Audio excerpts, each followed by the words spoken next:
Updates at pinakahuling mga usapin sa mundo ng palakasan.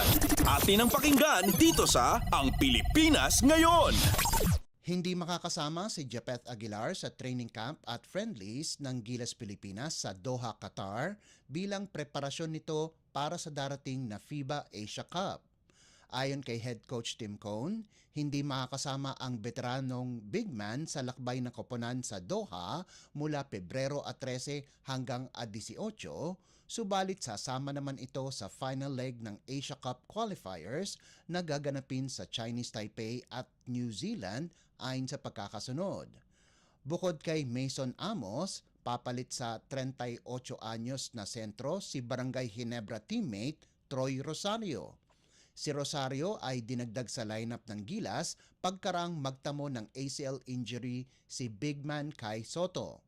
Habang kasama sa Doha ang 33 anyos na si Rosario, sinabi ni Cone na pagdidesisyonan pa ng koponan kung makakasama siya sa huling lineup ng national team o hindi bago ito tumulak patungong Chinese Taipei sa Pebrero 19.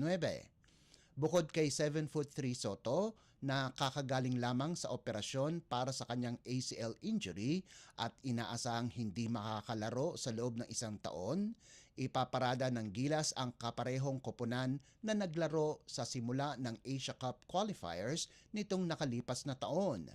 Binubuo ang koponan ni Junmar Fajardo, CJ Perez, Scotty Thompson, Chris Newsome, Calvin Oftana, Dwight Ramos, Carl Tamayo, Kevin Kiambao, AJ Edu, Amos, naturalized player Justin Brownlee at ang nagbabalik na si Jamie Malonzo. Sa Qatar, makakalaban ng Gilas sa friendlies ang mga national teams ng host team, Lebanon at Egypt. Updates at pinakahuling mga usapin sa mundo ng palakasan. Atin ang pakinggan dito sa Ang Pilipinas Ngayon. Binawi ng Strong Group Athletics o SGA ang kanilang partisipasyon sa 34th Dubai International Basketball Championship. Sa isang pahayag, sinabi ng SGA ang desisyon nila ay nagmula sa pagkatalo sa semifinals kontra Tunisia na meron silang nakitang hindi pagtawag ng mga referee na naging malaki ang epekto sa resulta ng laban. Ayon kay head coach Charles Chu, buong laban ay may mga hindi tinawag na mga foul laban sa koponan na nagpabor para sa Tunisia.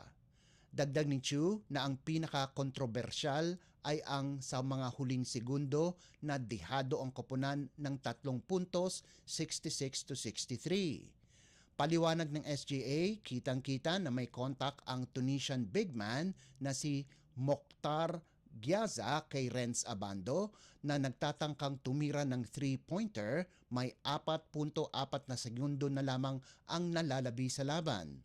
Dahil sa talo, hindi nakapasok sa finals ang SGA na nagtatangka sanang bawiin ang kanilang tropeyo sa torneo.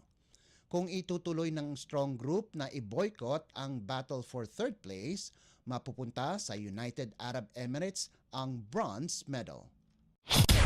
Updates at pinakahuling mga usapin sa mundo ng palakasan. Atin ang pakinggan dito sa Ang Pilipinas Ngayon. Inamin ni outside hitter Bernadette Pons na tumamlay ang nagdedepensang Creamline sa 3rd at 4th set bago nakabalik sa 5th frame para talunin ang Signal HD 25-19, 26-24, 23-25, 23-25 at 15-9 sa 2024-2025 Premier Volleyball League o PVL All-Filipino Conference na ginanap sa PhilSports Arena sa Pasig City.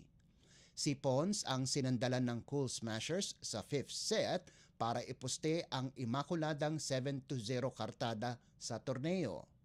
Pumalo si Pons ng 27 puntos mula sa 24 na kills, 2 service aces at 1 block bukod pa sa 14 na excellent digs.